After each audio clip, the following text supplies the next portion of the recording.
It is day 4 of Demonic Pacts reveals, and we've got another relic here. That's right, Jagex this morning teased yet another relic, 4 days in a row now, very nice. This time it's a relic from tier 3, and this one is called Evil Eye. I love the name of this relic, by the way. Let's look into it. This looks like it's going to be one of this year's teleportation relics, which makes sense as last year's League, Raging Echoes, had all the teleport relics in tier 3. And if we take a look at this one, it says, upon choosing this relic, you will receive the Evil Eye. It looks like an amulet. I'm assuming you're going to be able to wear it in the amulet slot. As for the effects of the relic, this item will allow you to teleport to the entrance of any boss or raid in the combat achievements list. Additionally, barrows will have the option to go to the chest or to the surface. You can teleport to each moon of peril individually. The item ignores wilderness teleportation restrictions, pretty standard for League teleportation items, and it cannot be used to teleport to an area you haven't unlocked, which is also pretty standard. Then of course, if you ever lose it, you can retrieve it from the League's tutor, which is in Yama's lair. Okay, so kind of a lot to unpack here. First of all, this just looks like a fun and useful relic to use. Also, can we please take a moment to appreciate the teleport animation for this relic?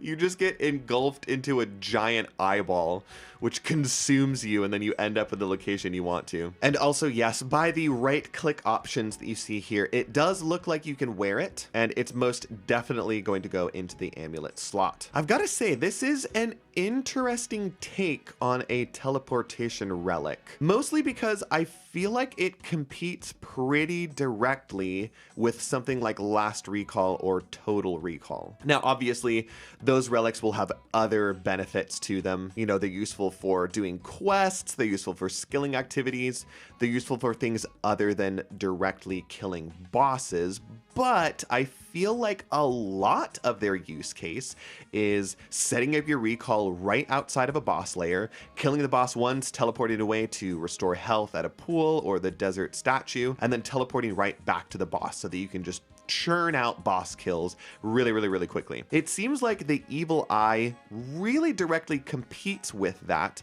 so it makes you wonder what Jagex's plans for a Total or Last Recall relic are this league. Does this mean that they're leaning away from it? Is this just supposed to bridge the gap for people who don't end up taking Total or Last Recall? Obviously, we won't know this until we see whether or not we get a recall type relic and where it is and what its effects are. But for the time being, it is definitely something that is making me curious. We definitely also need to talk about the utility of this relic as a teleportation relic. Normally in this tier, you are looking for something that's going to help a lot in the early game, something that helps you get around the map faster, something that'll allow you to bank really quickly is really useful in the early game of a league. In the video, you can see that it gives you a selection of areas, and then once you pick that, it pulls up a list of bosses that it can teleport you to. The example it gives is for Korend, which is not an area that everyone is going to have. But the relic description does say that it can teleport you to any boss or raid in the combat achievements list. So if we take a look at that and we look at combat achievements and bosses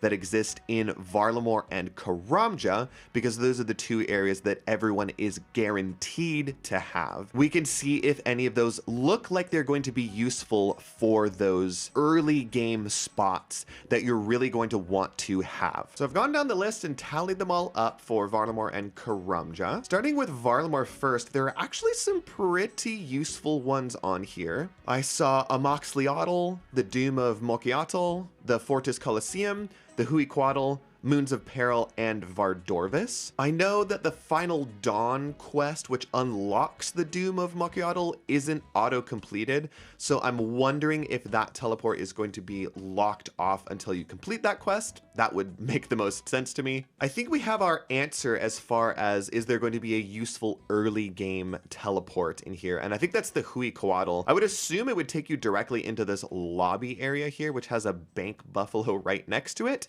So I think that solves the problem of, will this have a close teleport to a bank? As far as utility goes, like, is it going to be something that can bring you around the map in a convenient way? I don't know if it's the best relic for that we've seen from traditional teleportation relics. Like, just looking at Varlamore specifically, it'll take you to the Colosseum, which is, you know, within Fortis. The Huiquatl, I guess, gives you access to some of these areas over here. You'll definitely be able to get to a Moxliotl, which means you could run up to Salvagery Overlook. The Vardorvis teleport will bring you into the Stranglewood, which last league had a mountain guide that could take you down to the Quetzalcoatl Gorge. And then maybe you could use the guide to the Auburn Valley to get over here. I don't know, like all of these teleportation relics are going to have their pros and cons. And again, this one's definitely focused on more of a PVM aspect and less of an early game convenience aspect. But you've got to consider that when you're choosing your teleportation relic. And then obviously I'm just looking in the Varlamore area. I wanted to talk about Karamja as well. The only 3 things that are in the combat achievements bosses for Karamja are the 3 Tazar type combat achievements. So you've got Jad, you've got Zook, and then you've got Tazar Ket Rex challenges. This is another one that I would not be surprised if you couldn't teleport to Zook or the challenges until after you have completed a fight cave, but it's possible that they lift that restriction here. Also, the ability to teleport directly to the fight caves means that you have another close access to a bank. I'm thinking that the Huiquatl is going to be better than this one, but you've got another option there and a quick way to get to Mor Ulrek. And now I don't have time to go over every single teleport for every single region, but obviously the Evil Eye's usefulness is going to go up as you unlock more regions. And depending on the region that you do unlock, I think the eye will have more utility in certain areas. One of the things that they highlighted in the post is the ability to teleport to the Barrow's chest as well as the above ground Barrow's spot, which again really leans into the notion that they're offering this as an alternative to a recall type relic. But yeah, overall, it's a very intriguing choice here, a very intriguing option for a teleportation relic. I think we can almost guarantee that the other 2 relics in tier 3 are going to be some other sort of teleportation relic. I know a lot of people are holding their breath hoping that they will bring Clue Compass back from the last league, myself included. We will have to see if that is indeed the case. I don't think that this is necessarily a bad option for teleportation. I think it's one that will serve you very well in the late game, especially if they don't have a recall type relic, or if you don't end up taking a recall type relic. There's a lot of theory right now that total recall or last recall will go up against Banker's Note in the tier 7 column, since there are 2 choices there. And so if you are a Banker's Note fanatic, then maybe taking Evil Eye can help alleviate some of that not having recall in the later part of the league when you're focusing a lot on killing bosses. Time will tell. I do like the relic. I am excited to see what it is going to go up against. And I think if you are interested in taking this relic, it's definitely going to be worth your time to look at what the various bosses are in the regions that you are considering and comparing the utility of those teleport locations. So that'll do it for the new reveal for today. There are a few more updates and clarifications surrounding Culling Spree that we have gotten from the JMods that I wanted to go over. Here is the post from Mod Husky talking about a few of those things. One of the big questions people had with Culling Spree was whether or not the Slayer helmet effect worked as an imbued Slayer helmet, and yes, it does. Very nice, which means you don't have to unlock any sort of imbuing ability to get the benefits to ranged and magic. He also clarifies that you can't wear a Slayer helmet with the relic to get like a double Slayer helmet effect. And very importantly here, he confirms that it does stack with set bonuses. He provides the example of Void and Crystal here, which by the way, I completely forgot about the Crystal set effect. That could go crazy strong, especially if we see the Crystal Blessing from last league make a return. But yes, he does list Crystal and Void here, and I assume that he also means that it'll work with other set effects. So like yesterday, we were talking about Barrows and Moons of Peril. I thought this one was really funny. I had this question myself, and I was discussing it with some other people in the Discord. The Relic allows you to pick between 5 and 200 of the Slayer task that you choose. And so I was wondering, does that apply to boss tasks? Because in the main game, you can normally select, depending on your tier of combat achievement, maybe like 30, 40, 50 of a single boss. But would this Relic allow you to select 200 of a boss to kill? And Husky confirms that this is the case. He also provides a hilarious screenshot where he confirms that he is able to select to kill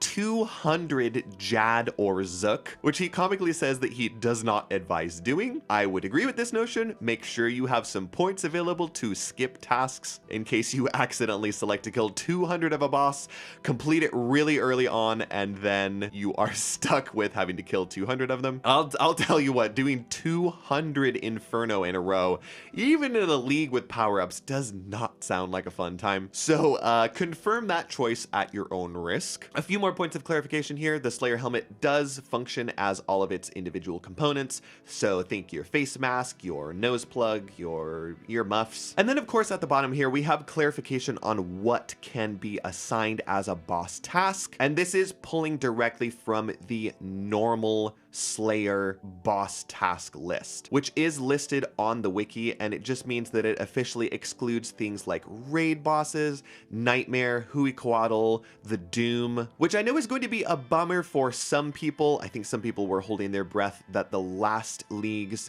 Slayer helmet buff would still carry over into this one. I know that it worked in places like raids where it kind of wasn't supposed to, and Husky confirms here that that was a bug last league, and that they don't anticipate bringing that back as functionality this league or in future leagues, which I personally think is healthy. I think that the Slayer Relic last league was a little bit too strong, and I know that people really enjoyed it. And I'm not just saying that as a person that didn't take it, but I think it is really important to look at the overall health and power level of individual relics and how they compare to other things.